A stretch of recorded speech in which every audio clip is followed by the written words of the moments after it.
Hey everybody, welcome to our lecture here where we're going to talk about scheduling, project management, and time management.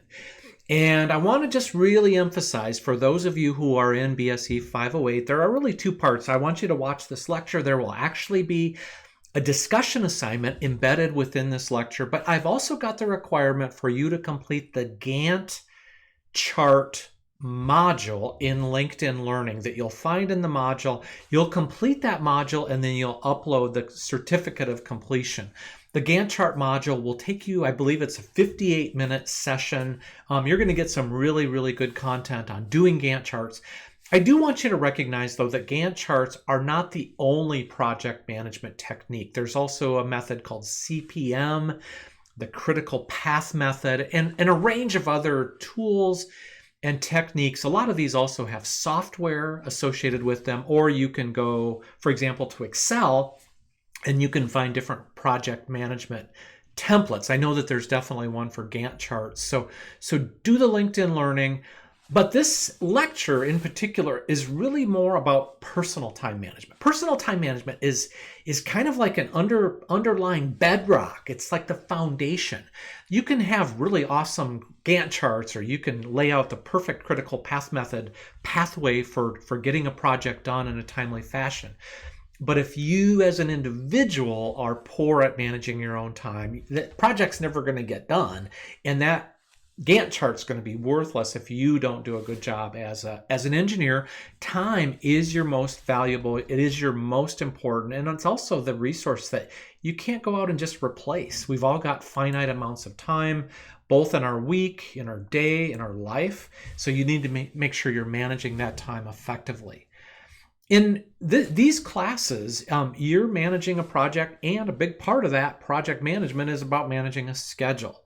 It's not all that different than when you work in industry. Obviously, the stakes are high here at the university, but I would argue that one of the most critical skills you're learning is to manage that schedule, to manage your time effectively, because those stakes only escalate when you get out into the real world, into a real job, whether you're working in industry or for an agency, or even for a person like me working here at the UW-Madison.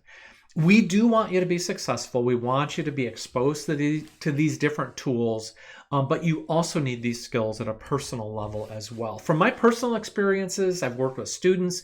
I worked out in industry. When I worked in industry, I was a short burst of time, only about 3 years, but we acquired companies all over the country, and time was crunched. We were often working 60, 70, 80-hour work weeks, and we had very aggressive schedules, and being able to manage that time was a key to success.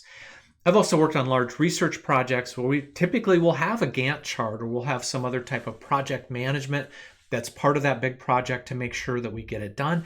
And I just want to say also that I've seen this. I've seen it with the people who I've hired, both here at the university, but in other locations as well. And being able to manage your time effectively is a key to success, both professional and personal. I do think that there are some keys to success. These are my own thoughts. A curiosity and a willingness to learn and adapt. And by the way, that takes time. You have to be able to work that into your personal life and to your work life. Your ability to maintain relationships. And again, I think about relationships both in terms of work relationships, but personal relationships as well. And for those of you who are thinking about having children in the future or having a family, obviously there's a lot of time commitments associated with those relationships. Teamwork. When we talk about teamwork, when I do encounter occasional conflict in our engineering design teams, a lot of times it's about the way we view time or the way we manage our time. And a part of that is about how we organize not only our time, but also the information. And then another key part of it, and I think a lot of this is, again, connected to time management, is our emotional intelligence, how we deal with conflict, how we listen to one another. Do we take that time required to maintain a healthy balance, to maintain the type of relationships that are important, to make success happen as part of an engineering design team?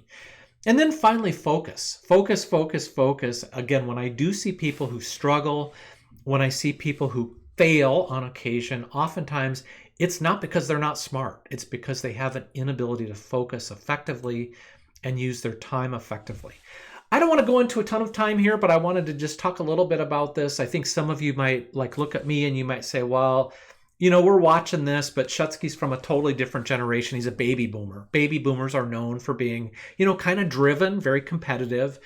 But I would argue that a lot of these same principles that I'm talking about are still with us in the workplace today. In fact, I would argue that with some companies, there's even more competition and there's more drive and there's more competitiveness than there was back when I was younger.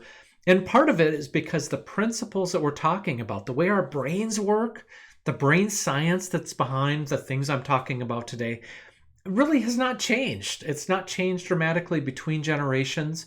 I've learned a lot in terms of managing my time, sort of hacking my time, if you will, from this gentleman. I don't know if any of you have seen or heard of him. I've actually listened to every single minute of every podcast he's ever done. Tim Ferriss actually came to fame, so to speak, by writing a book called The 4-Hour Workweek, and then another book called The Tools of Titans. The 4-Hour Workweek was actually very influential for me because it was about not necessarily just working 4 hours a week. That's pretty unrealistic.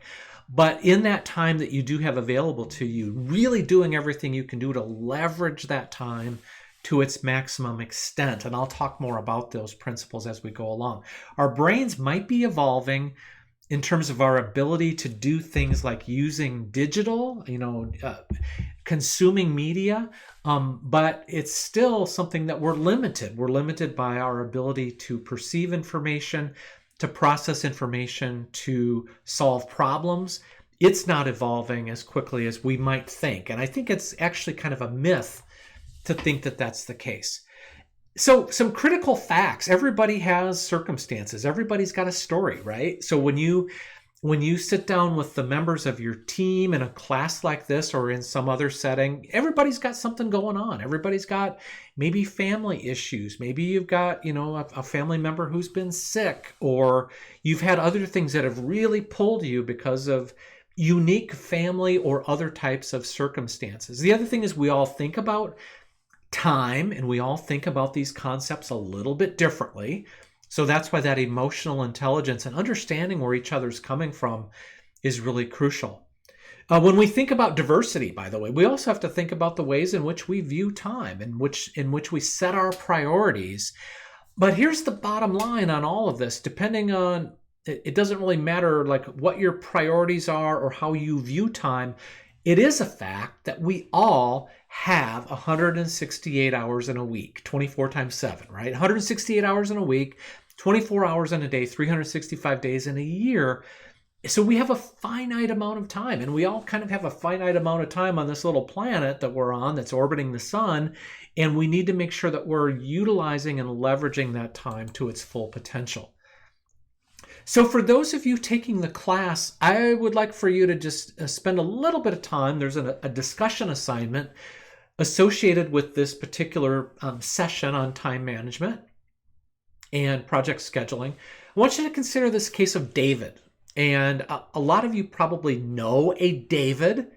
David could be a man or a woman. David could be you.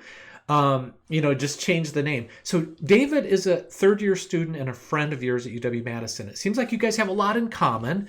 You both have a 16-credit schedule, and that includes some of the core engineering classes, but also some electives. You also both work a few hours a week to help, offset some of your expenses, and also so that you have a little bit of extra spending money at the end of the week. But as David's friend, that he's struggling a little bit. He almost always feels overwhelmed. He's not sure if he's even going to make it through the semester. David gets a lot of his assignments in before deadlines, but in 5 of his classes, he's missing a bunch of assignments. He doesn't really even know for sure. And as the two of you talk, David says, someday I'm going to be lucky and I'm going to find a day and I'm just going to get everything caught up and cleaned up. He does have this little bit of confidence that his professors are going to be kind and they're going to give him a break. They'll give him some credit for some of the missing work. However, he's never had that conversation with any of them. So he doesn't really know how kind they're going to be. So David comes to you for advice, and you know he's smart and he's capable because there was one day a while back you kind of compared notes, and you found out that when you were both in high school and you took the ACT test, he actually scored a little bit better than you did. So you know that he's smart, right? As a friend, you want to be able to help David, and you know that you can start by asking him some questions and then listening before you start giving any advice. So what I would like for you to do is, if you're watching this now, if you're in 508, you can stop the tape right now. You can stop the video. You can stop the YouTube, and you can go over and take a look at that discussion assignment. I would like for you to think about this David situation a little bit. Again, David might be you, but I want you to spend some time on that and then come back and rejoin me after you've spent some time. So hopefully you've done that. And I want to go ahead and move forward with some nuts and bolts as we talk about tools, as we talk about time management. First thing I want to talk about is a myth, and that myth is about multitasking. And I know you guys do this.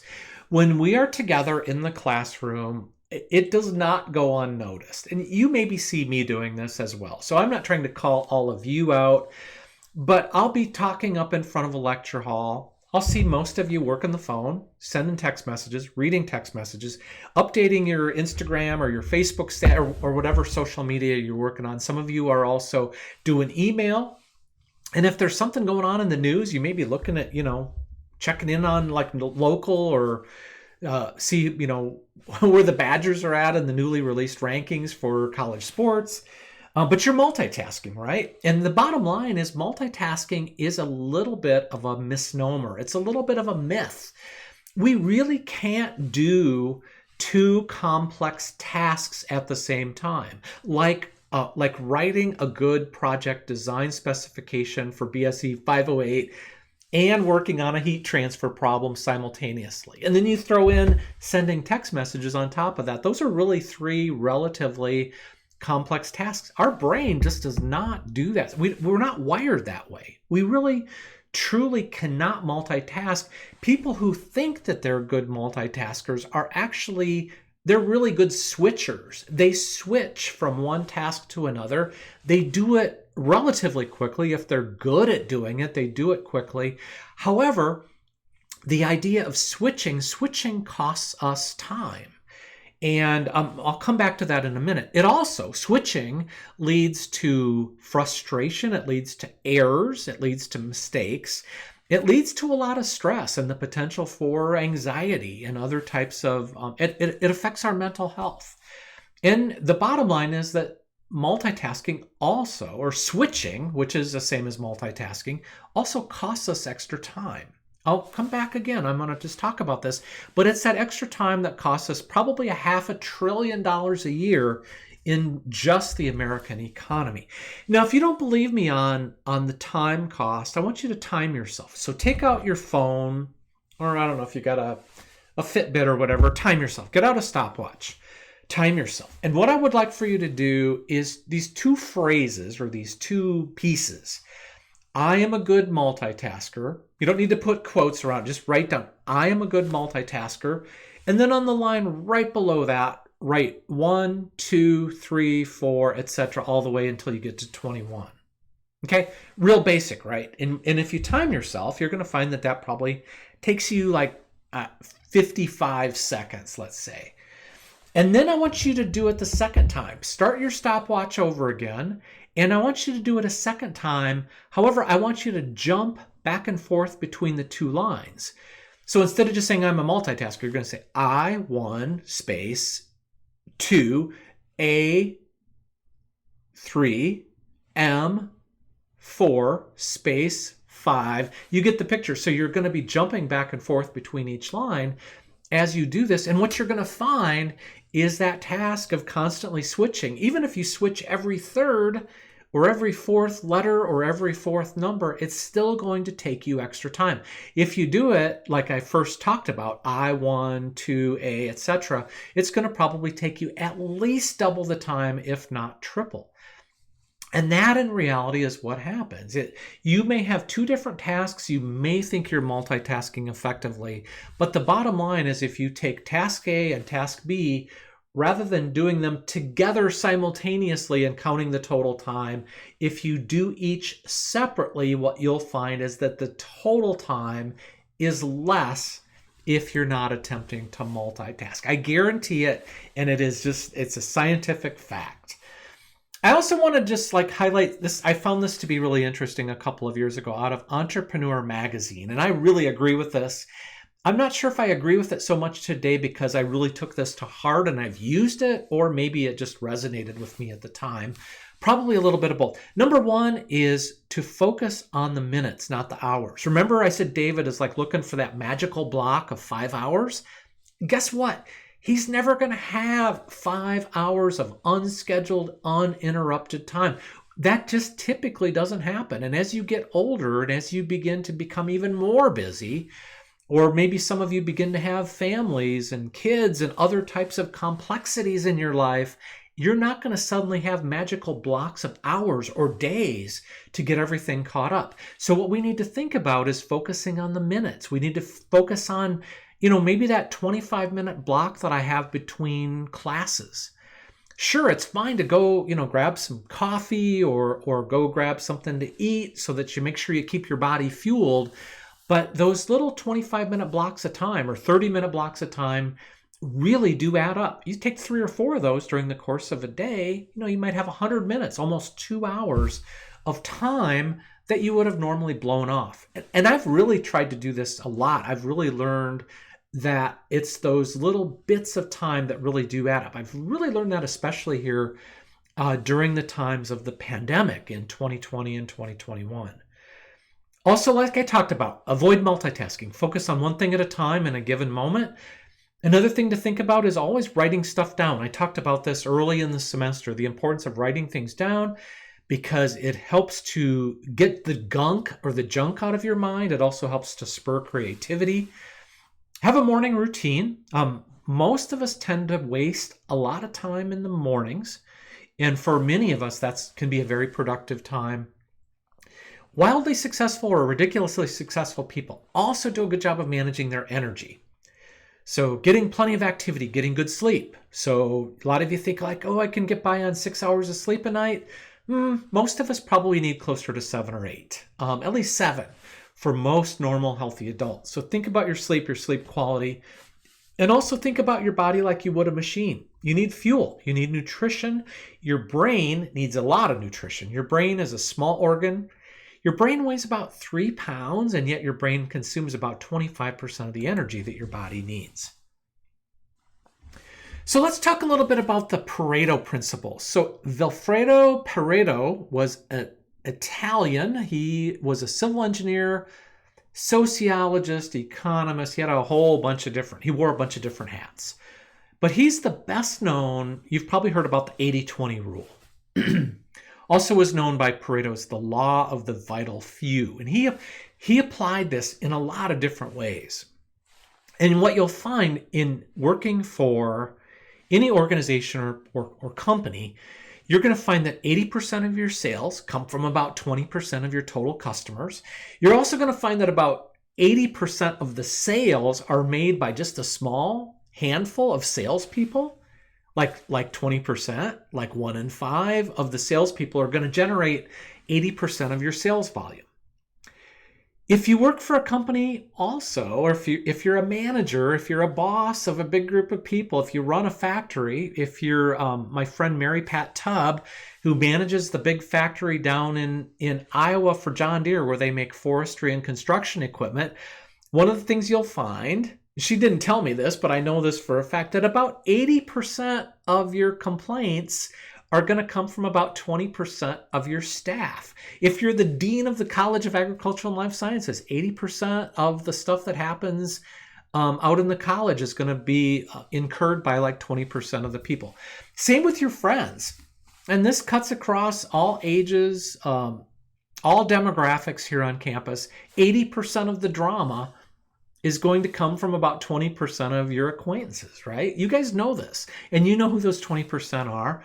And 80% this is what's most important on this. 80% of your success will come from 20% of the work that you actually do, or 20% of the time that you spend. So figuring out where and how you can be most productive with that 20% is what's really crucial. So plan your day with care. I get a ton done between about 7 in the morning and about 9:45. It's a little more than 1/5 of my day. But that's when I get 80% of my work done, or at least the most important work. And know that if you make even a small step in improving your productivity in that 20% window of time, it's just going to pay big dividends. It may take you further than working for 3 hours on something that might be low impact, or during a time of the day when you may not be as productive and as effective. Don't overlook the things that affect your energy within that critical time period. So if you've got that 20% identified, make sure you protect yourself. Make sure you eat breakfast as an example, or you grab some lunch. Don't go into that 20% of the day super hungry or dehydrated. Or maybe you need to get out and just burn off some energy. Make sure you're going into that 20% as productive as you can possibly be. Another thing that you might want to think about is identifying, when you think about where is that 80% of my impact going to be with 20% of the effort, one of the things you might think about is scaling or scoring, or using a metric I'm going to show you, where you look at the effort needed to accomplish something versus the results that you're going to get. And I've got a chart here. I've actually repeated this for several semesters now, and I've actually gotten most of these done. So this was actually a chart that I put together probably in 2019. These were, I'm teaching this right now. I'm actually recording this video in March or April, depends on the year. So think about the effort required on a scale from 1 to 10. So something that's a 1, I could pick up the phone and I could do it in my sleep. Something that's a 10 is going to take me a lot of time. It may take me an entire weekend, working 12 hours a day. It's going to take me 20, 30 hours to get something. That's a lot of effort. That's going to be like a 9 or a 10. And the results expected it's like your impact. Like, is this really going to make a difference? Is this going to make me money? Is this going to make me more happy? Is this going to make me more satisfied? Is it going to mean less stress for me? So a higher number is going to be better. So something that's got a really good impact, I'm really happy at the end, or I've made a ton of money, it's going to be a 10. Something where there's really not a whole lot of impact associated with it's going to be like a 1, right? So I had these tasks: scrubbing the algae from the siding of my house. Oh my gosh, I dreaded doing this. I knew that this was going to take a full weekend. Plus I was going to have to go out and rent a pressure washer and a scaffold and all kinds of equipment. So it's going to be a 9+, right? The results, my house is going to be a little bit cleaner. It's not a 1, but at best it's like a 2 or a 3. And if I take my effort divided by the results, it gives me a number. So my number with scrubbing the algae from my house is a 4.5.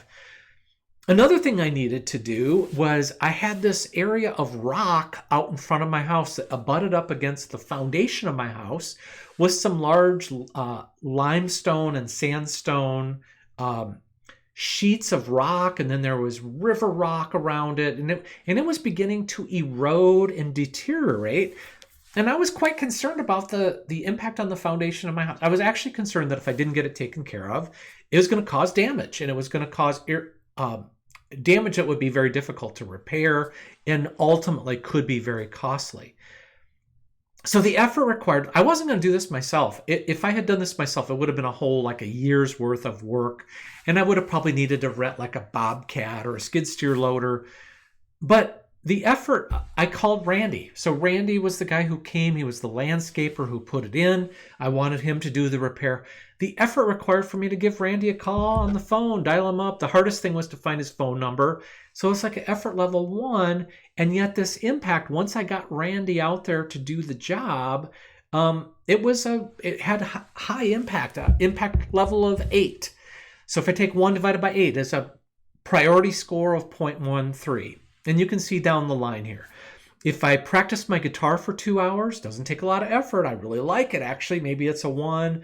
But am I going to really get an impact from that? I also rated that as a 1. So the idea here is to find ways we can leverage, find ways in which we can maybe work on those things that are going to be of higher priority, and leverage the effort by getting the most results from the effort that we put into a particular task. A few other things that I just want to note for you. As UW students, or as any university student, or as any individual who might be watching this, I totally get the allure of social media. I have 2 Facebook accounts. I have 3 Twitter accounts. I have Instagram. This is my personal Facebook from a couple springs ago. This is my work one. Just, I'm legit here. I actually have, this is my secondary Facebook or my secondary Twitter account.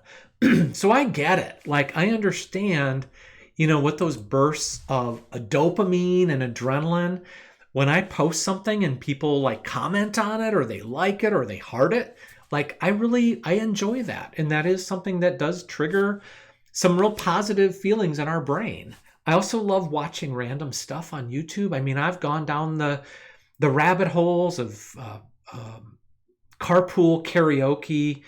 I discovered an author a couple months ago, actually on a podcast, named Alan Lightman, and I've watched every minute of video that he's ever put out. So I'm not here to preach, okay? I know the allure. I know what this is like. But I would encourage you to really look carefully at how you spend that time.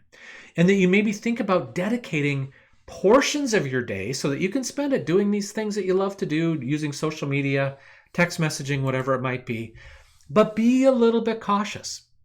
I've begun using an app called Rescue Time. I've actually been doing this now for about 3 or 4 years, possibly. And you can see that it gives you a breakdown of how you've spent your time online. This could be online, or it could also be using a program like on a laptop computer, which is where I do a lot of my work.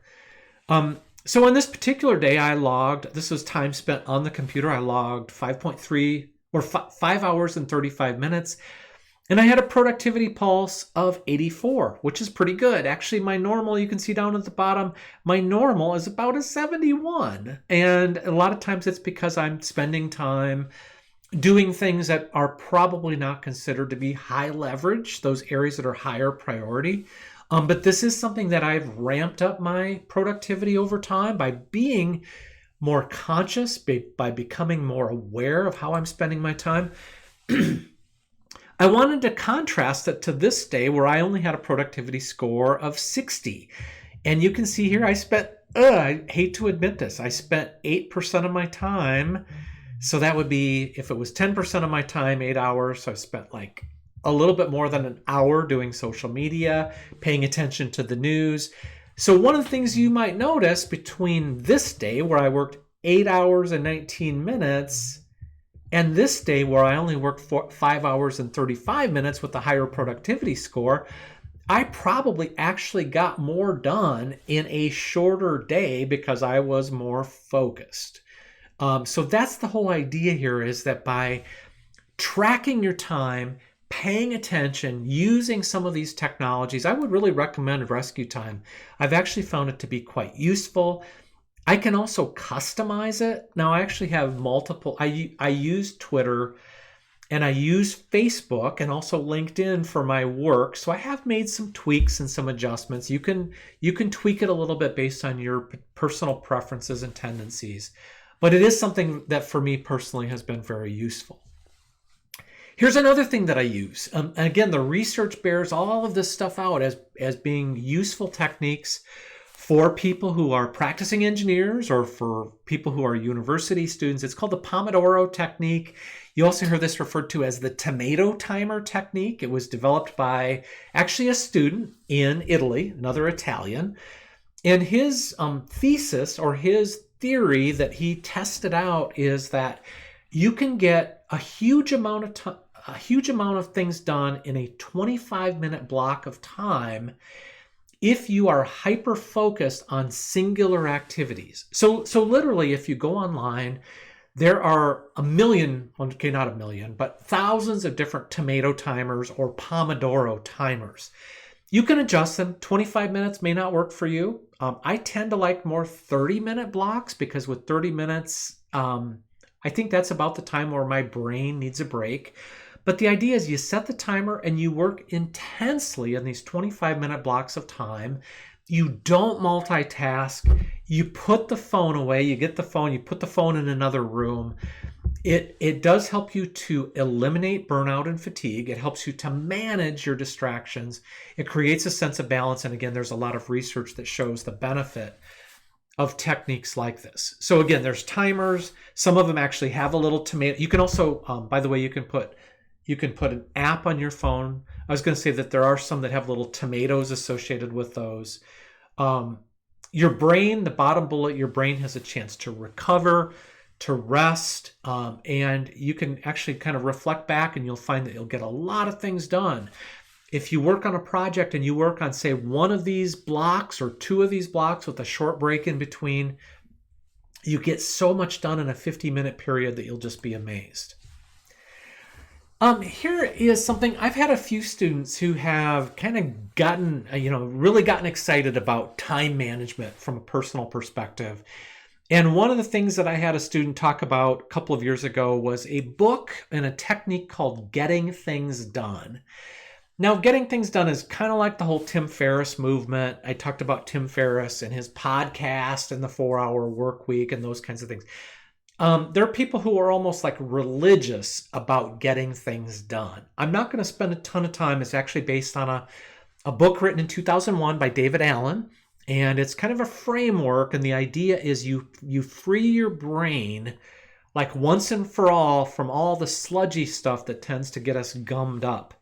And the idea here is that we're all oftentimes carrying around just a suitcase in our brain full of stuff, to-do items, things we're worrying about, projects, tasks, things like that. So the idea, we've all been there. It's different than a to-do list. A to-do list is kind of a starting point.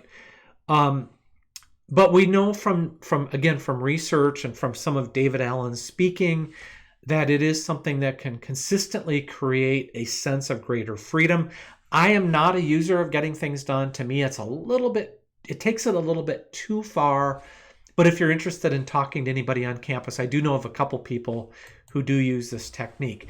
It's about capturing, getting all of that stuff out of your brain, capturing it, clarifying it, getting it onto paper or getting it onto a computer, whether that's a spreadsheet or other customized getting things done apps or software, organizing it, reflecting on it, and then engaging with it. And then I'm not going to go through the whole idea here, but we organize things. We find things that can be delegated.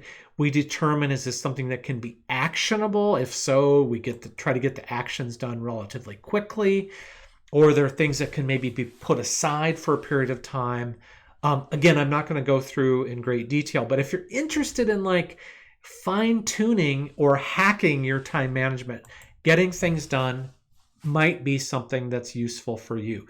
This one thing, what's the next action? Will it take less than 2 minutes? Yes or no? Basically, David Allen says if you identify one of these things, you've got a list of 1,000 items and you go through them, if that action is something that can be done in 2 minutes or less, you just do it right then.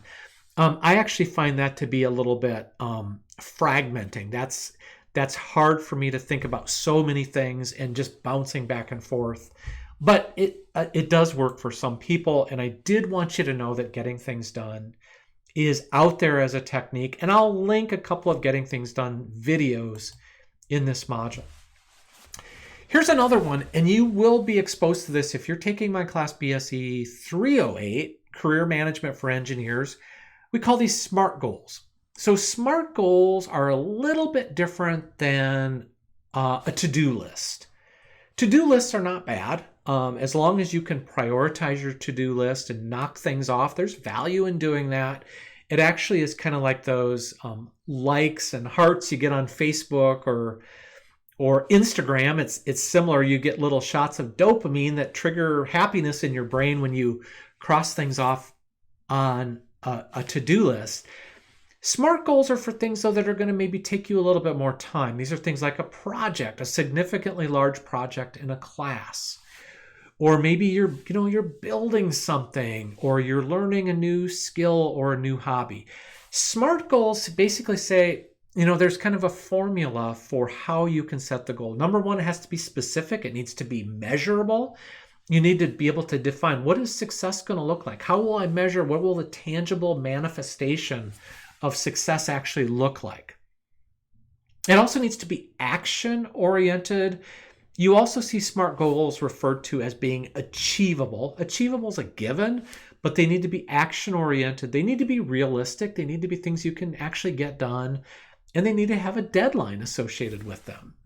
So one of the things you might want to think about the next time you have a complicated task, I do this with farmers. When I'm out helping farmers set goals, I have them set a SMART goal as a way to reduce their level of stress, ultimately improving their health and decreasing their risk for some type of an injury or a farm accident. So SMART goal, again, something specific that's important that you've got to get done. Writing it down. Actually have them write it on a paper plate so that they can take it home and use a fridge magnet and put it up on their refrigerator. So something specific, something that can be measured. So actually documenting, what will this look like? What will the physical manifestation of my success look like when my project is complete? What is the first action step or steps to be taken to get moving on this SMART goal? We also want to revisit. It needs to be realistic, and we want to revisit this goal and actions. Are they realistic? And then finally, specifically when. You need a day and a time to shoot toward. And by the way, if you miss your deadline, if you set a SMART goal as a student, you miss your deadline, it's not the end of the world. You go back, you revisit it, you kind of take a look at that SMART goal again. Are there any adjustments that need to be made? What's my new deadline? Because if you don't have a deadline, if you're not binding yourself or bounding yourself by an endpoint and by a time deadline, you're not going to achieve your goal. So let me just summarize here. We're about 37 minutes into this presentation. Our world is really complex, and it is only growing in terms of the level of complexity over time, based on data, just based on all the things that happen in our world. But there are these tools and these ideas and techniques that you can use to leverage your unique abilities, your capabilities as human beings. And also they leverage the things that science tells us about our brains. And doing this well is the difference between being a highly, highly successful person in an engineering career and just being kind of average, or having difficulty holding a job because things are going to increasingly get competitive. Doing this well can also make you happier. It can improve your mental health and well-being. It can improve your physical health and your sense of well-being, making you a happier person. And the other thing that I'm just going to say, like I've talked about a number of things. I've talked about getting things done, the Pomodoro technique, the 80-20 rule, SMART goals, all of these things, you've got to make them work for you. But it's the important message here is for you to be purposeful and thoughtful about your time, because after all, you only live once, you only have one, we all have 168 hours a week, and it's how we put that time and how we put those hours to use that really determines the difference between success and, well, whatever you'd call the opposite of success. I don't want to say failure, but the difference between average and excellent is how you manage your time.